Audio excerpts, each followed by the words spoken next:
Join me today at Ferry Meadows. Here we are into nice big bream, and what we'll do, we'll talk you through it when we get him in the net, talk you through the tactics, how we set up, how we feed, and how we catch fish like this.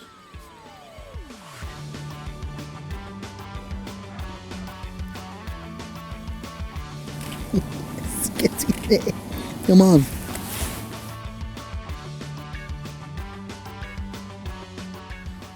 The rod I'm using today is a 3.8 S-Class Horizon, and it's absolutely perfect for medium to long chucks, 60, 70, 80 yards sort of thing.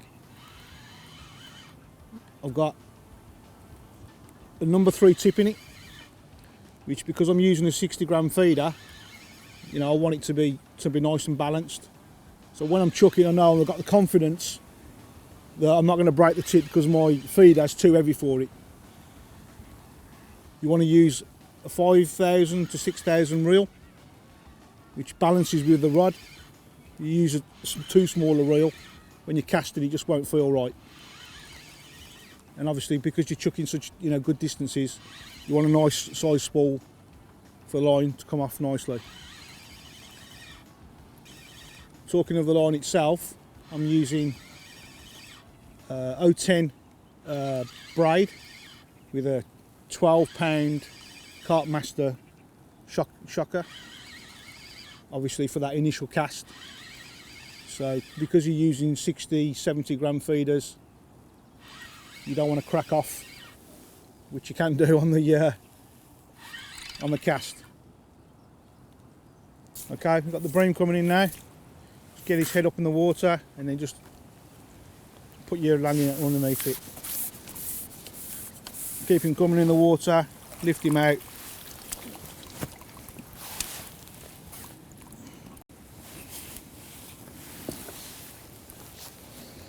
Here we go. Lovely Ferry Meadows bream.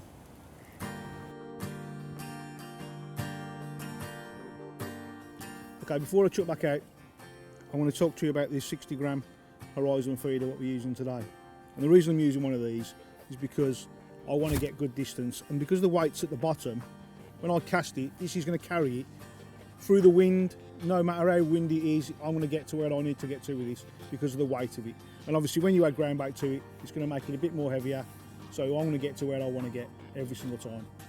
Well, once the feeder's loaded, it's going to be 65 to 70 grams.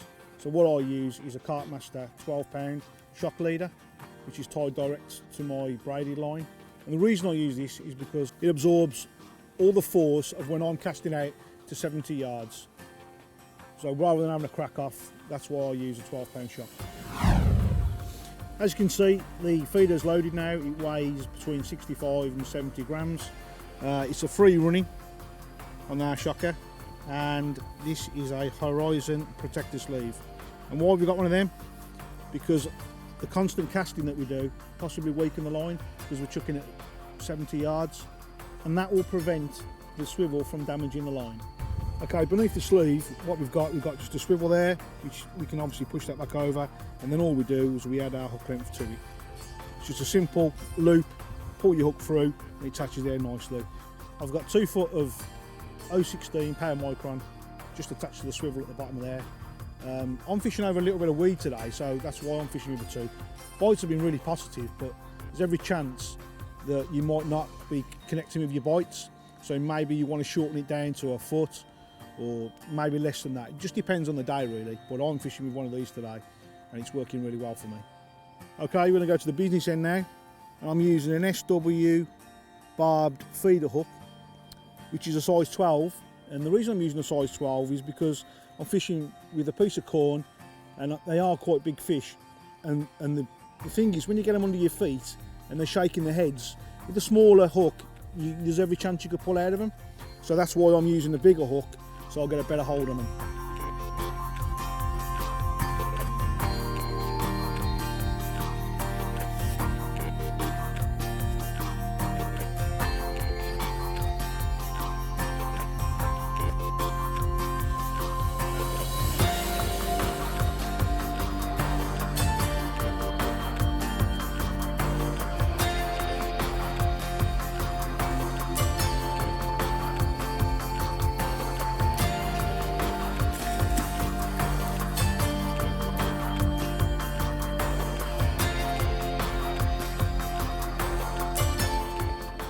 Well, I've done my homework on the place, and sweet corn's been working really well here.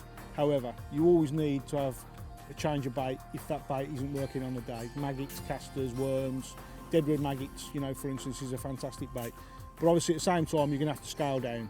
You might want to be using an 012 or an 014 rather than when I'm using an 016 and a 12 hook. So always balance your hook length and hook to your baits that you're using. Right, I've used a bag of Pro Natural, which is 1.5 kilos, and I've also used half a bag of G Gold, which is 2 kilos in total.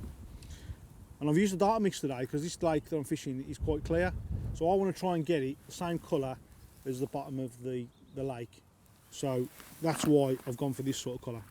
Right, the reason I mixed up 2 kilos of ground bait, I've done a bit of homework and I know the locals have been using roughly 2 kilos of ground bait. And what I want to do is I want to spend 15-20 minutes of putting quite a bit of better bait down for when the bream do arrive. You know, I want them to stay. I do this by having no hook length on, just the feeder itself, and continually casting for 20, you know, like I said, 20 minutes or so to not put a nice bed of bait down. And then what I've done, I've added my hook length, second chuck, I've had a bream, £7. Okay, what I normally do before, obviously, as I'm filling my feeder, is I add, you know, a few grains of pellets into my mix and a few grains of corn into my ground bait as well. And I mix them round, and as I'm filling the feeder up, I'm putting my ground bait, bits of pellets in there, and a few grains of corn, obviously. I don't want to put too many grains of corn in because obviously I'm fishing with corn today, and I want my bit of corn that's on the hook to stand out. So don't go too mad on putting stuff in that you're using on the hook. Okay, I just want to show you how easy it is to load my feeder. It's a cage feeder, so I like to hold it around the sides and then just keep feeding it in with my thumb. And what you're doing, you're holding the side so it's not coming out. So just trimming off nicely before I throw it out. And there we go, fully loaded cage feeder, ready to chuck.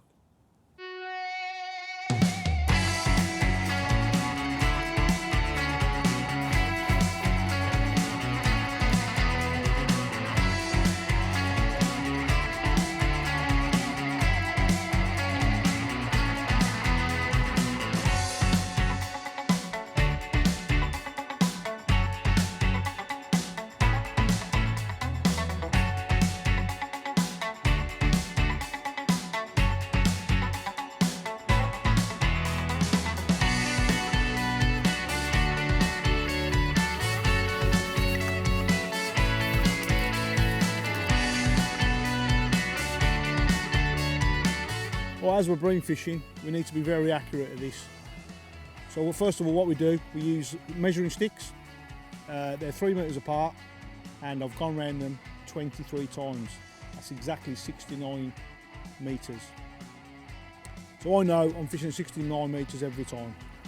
And the reason I know that is because also on my reel, I've got a clip. So when I stand up and cast out, it's going to hit the clip, and I know I'm bang on the money every time. It's very, very important to keep your bait going in same area every cast, because you want the shoal to come into that area all the time. You want this to drop through the middle of it, so when it lands in the water, you bang on the money every time. It's very, very important. Before you start, you need to look on the far bank and pick a feature out that isn't going to move, because obviously you want to be chucking to it all the time. So it's no good picking another angler. You want to be picking something that stands out, i.e. a tree or something like that, and make sure you cast to that every time. If you don't hit your clip properly and you don't hit your mark out, left to the right, let your feeder sink first. Don't just automatically reel it in, because what you're doing, you're dragging all the bait across the top then. Let it hit the bottom and then reel it in, because at least you're leaving the bait on the bottom. Right, I've got my marker on the far bank. Let's put this theory into practice. I have my feeder about 1 metre away from the top. You don't want it too close. You want a nice, so when it's all in action, one action, bring it back slowly, punch it out. Hold your rod up in the air to feather your feeder down. There we go, nice. And then drop your rod, sink your line, and waiting for the fish to pull your tip round.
here we are, end of the session.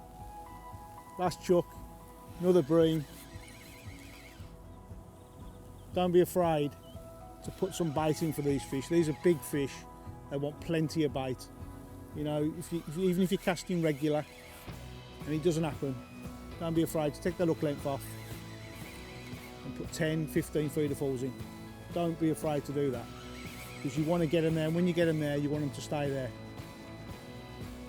And then it'll produce fish like this, cracking bream. Don't forget, accuracy is the key. Don't forget that marker on the far bank.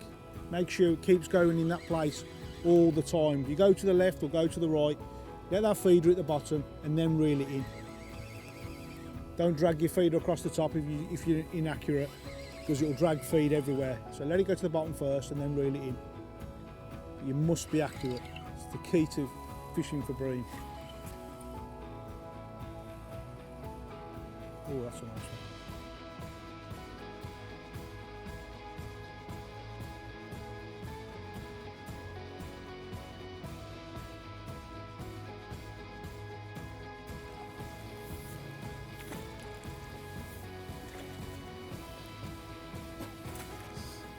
Yes. That's with the brings to the day, that.